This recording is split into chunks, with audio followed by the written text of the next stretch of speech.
Hey y'all, welcome to the next lesson in the blending mode class at Hummy's World.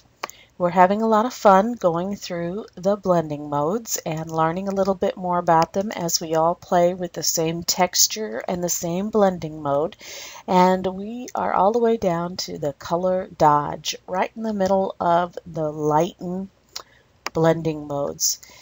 And as we've said before, it's all about the math, and I'm not going to actually calculate the math, but I kind of like to tell you what it is in case you want to go out and play. The color dodge divides the bottom layer by the inverted top layer. So if your top layer is black and you invert it, it's going to become white. If your top layer is blue, I believe it becomes yellow. Whatever is opposite on the color wheel, that's what it will become.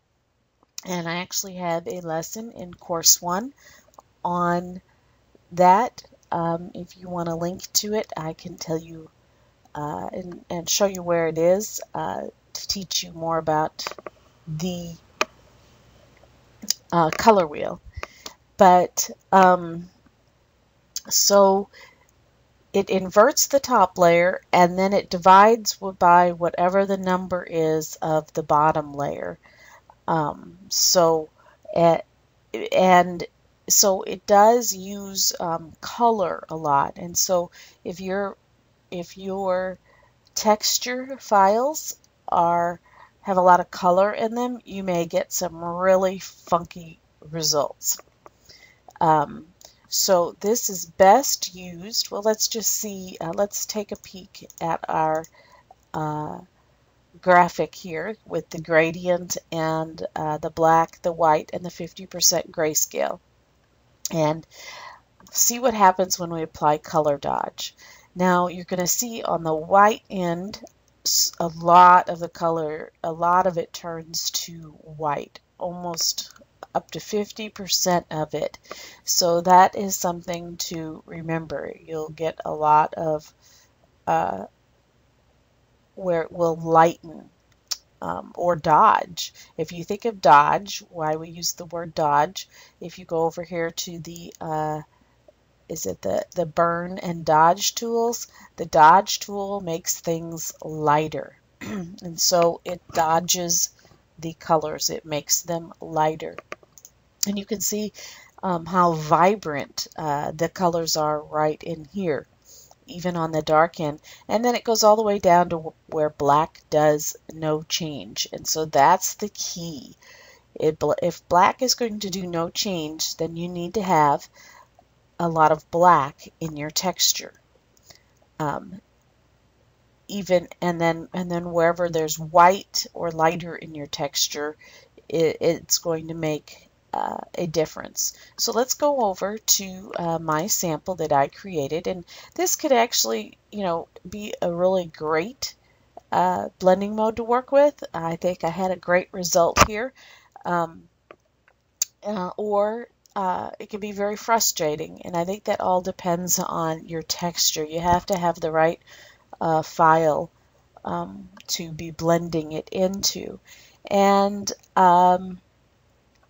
let's see, I'm going to go ahead and see, here's the original, and because my texture has a mask on it, so I want to show you what the original texture looks like. I'm going to duplicate it and delete the layer mask and change it to normal, just so you can see what we've got going on here. So I've got this black texture. It's really pretty yummy.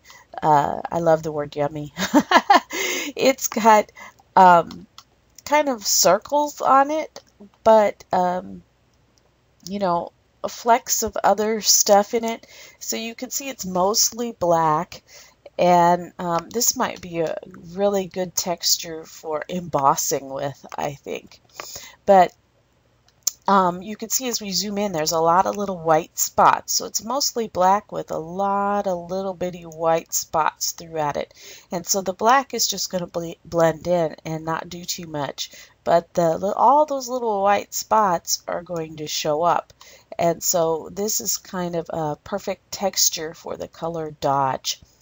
And so here's my original image. I have some azaleas, and I have a lot of depth of field in it with the black background bush blurred out. That's actually a different bush back there. So let's just get started, and I've got a few techniques and tips to show you in this one of things I did for mine to make it creative. And we're going to go down and use the color dodge. Now you see before and after, and really that's all you needed to do. It lightened it up. It made it soft and gentle, not so harsh colors, and I could have stopped at that. However, I decided I wanted to edge around it. And so what I did was you can either hit Control J or drag it down to the new layer icon, and I duplicated it. And hey, that's even cool too. I could have used that effect. Let me put my text on. I could have used that effect if I wanted to go that far with it, just duplicating it. But I was going after something with the edges. And so what I did was I grabbed my rounded rectangular shape tool, and I've got my radius at 76. Maybe I want to bump it up a little bit more. But I was at 76 when I made mine. And then I just simply made this shape out here in the middle with these beautiful rounded corners. It doesn't matter. The radius changes how round your corners are. So if you wanted them more round, you could do that. And then I went, and there's several ways of doing this, but I got my magic wand tool, and let's see, I have to rasterize this layer. And I came out here, I'm in the full version of Photoshop. So if you're in Photoshop Elements, to rasterize, you're going to have a little, I think it's Simplify button up here at the top. So I'm going to go over here, and I'm just going to select this outer area. I'm just using this shape to get a nice rounded border edge. And then I'm going to make this layer invisible, and you can see I still have selected that outer edge. I'm going to make my duplicate texture layer the active layer, and all I'm going to do is simply hit mask, add a layer mask. And just like that, let's take a look at what our mask does. I'm going to hold down the Alt key and click on the mask. And you can see now our mask is white on the edge and black in the middle. So white reveals, black conceals. So this texture is only going to be showing on the outer edges. And that's what it does. Here's the before and here's the after. Now I decided that was cool, and I would have been happy with that, but I just kind of didn't like that it took away, made it too soft. I guess I wanted more of my color of my flowers. I wanted everything else to be grungy and cool, but I wanted more of the color of my flowers. So I went back to the original texture layer, and I added a mask.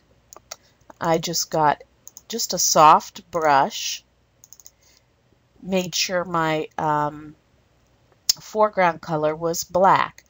Because my mask is white right now, it's revealing all of that layer, and I wanted to hide some of this color dodge that was lightening the pinks. So I just went back and went to each one of the flowers and hit it with this black so that the texture was not applying to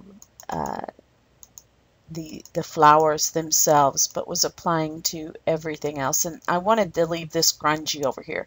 I wanted the flowers in the foreground to get their color back. I'm not really doing the leaves, just the pink. And then I said, haha, now I like it. And so those are some techniques. That's a grand technique you can do to use the same blending mode. When we get to the end of the class lessons, we're going to be mixing blending modes. But in this lesson, I want everybody to use the same blending mode and the same texture. And so that's another great way. If you want to use any of the other tips in any of the other previous lessons, just give us your recipe and what you did on your photo to let us know. You know, maybe it's the opacity you want to change or something like that. But I look forward to seeing, as always, your results, because that's what makes it fun. The more people that join in.